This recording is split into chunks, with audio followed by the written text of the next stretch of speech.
tatlong bote. Dati nakalagay yan sa yellow. Ngayon walang lagayan, kaya iyan mo na nilagyan black.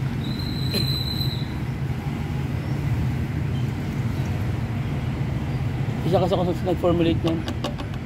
Yung treatment, ako nag-formulate. Bali, produkto ni Hado, pero pinaghalo-halo ko ba? Alam mo na, Filipino. Kaya sa YouTube ako lang makikita mo nag-promote nito. Wala. Okay, so last guys, gawin natin. Check natin ngayon yung konti kung ano mangyayari.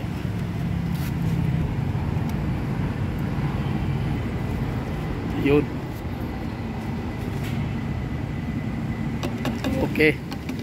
So gawin natin, hindi natin ikakat yung video para makita natin kung ano mangyayari after natin maglagay ng hydrogen treatment. So papaandalin na natin ang makina.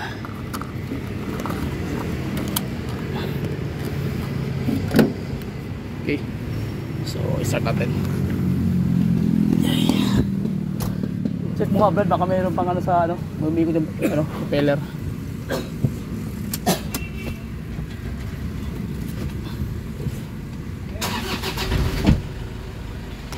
Yun. So ang gagawin natin, aircon tayo para may load.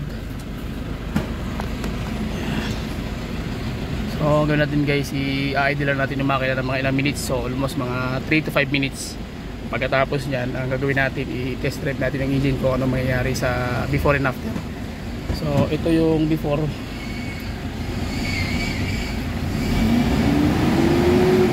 Yan, nakita nyo yung RPM nya nasa 2.5 3 kasi naka-remap na to ng ano, naka-remap na to ng 20 mode.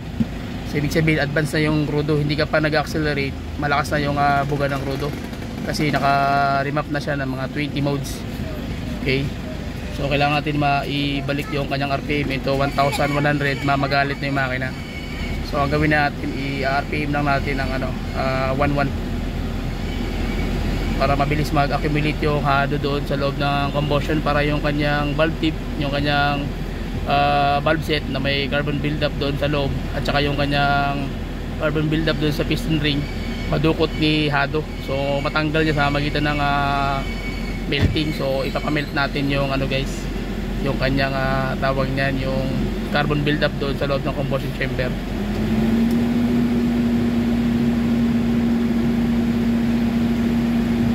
Hindi natin ikakat yung video para makita natin kung ano yung magiging difference before and after.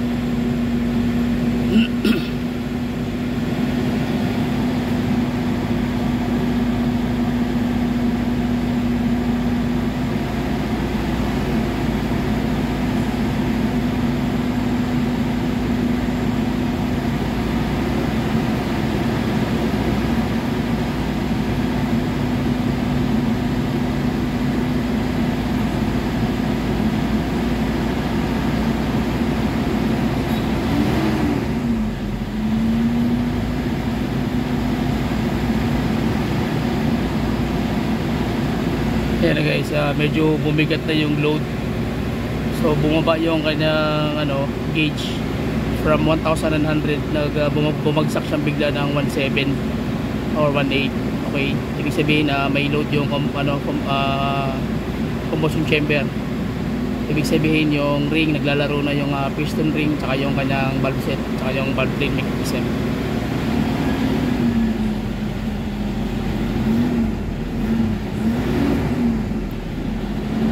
So nadudukot na natin ng 1.5 yung kanyang ano, yung kanyang RPM. May oil ni, sakto yung oil niya. Wala nang check ko.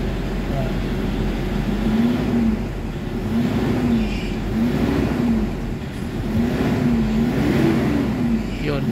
Yung galit, naririnig ko na yung galit guys. Nagbabago na yung galit niya. Kanina 3,000 yung galit niya, pero hindi pa totally solido. So wala pa tayong almost 5 minutes. So mga after 5 minutes guys, check natin yung yung RPM. So ang ginagawa ni Hado, yung yung piston ring, yung liner mo, tatapalan niya yung lahat ng may mga gas-gas doon, hairline, scratches, tsaka up to 2 mm na gas-gas yung hukay.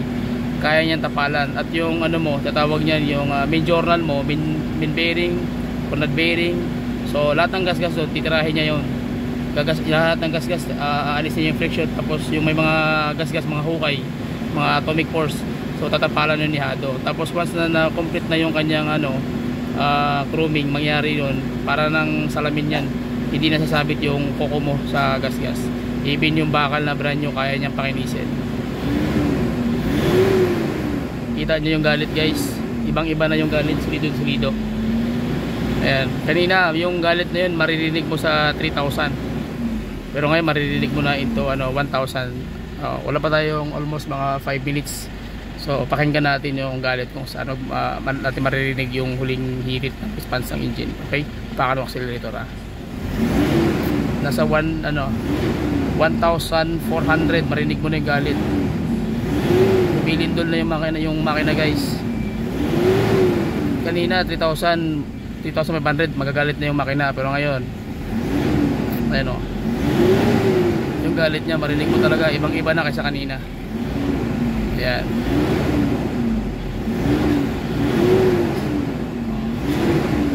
Tingnan mo yung pedal.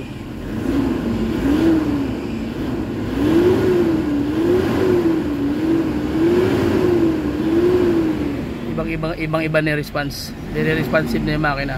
Ayun pakan ng accelerator So nadukot na natin ng 1,500 yung galit ng makina guys. Hindi gumagana yung actuator ng aircon kasi dapat niya nasa 1,000 na yan pero nasa pa rin, nasa almost mga 900 o 850 RPM. So gawin natin, test drive na natin ngayon konti. So 5 minutes na tayo, wala pa.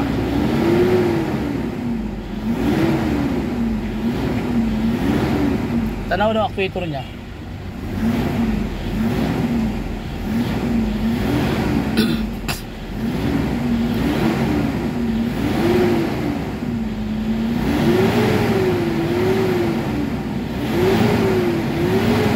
Kita nyo yung galit, 2.5, galit na. Bumalaw actuator? Wala. Sira talaga yung impeller ng actuator. Yung actuator guys, sira yung kanyang impeller, so subject for replacement na yon. Kaya hindi nagbubukas yung wastegate ng turbo. So yun ang problema rin ito. So marami na siyang problema, wastegate ng turbo, sensor, pata sensor ang problema. Pero hindi tayo nagpalit ng sensor, naglagay lang tayo ng hydrogen treatment. So gawin natin, test drive na natin. Ibang iba na. Ito na yung after. Kita mo yung response ng makina guys, 1,000. May response na siya, mayroon na siyang galit. Ibang iba na kasi kanina. Ayan kita mo. Nasa 1,900 galit na siya. Saka lumilindol na yung unit. So tara, test drive na natin. Let's go. Sir, test drive natin sir. Test drive natin.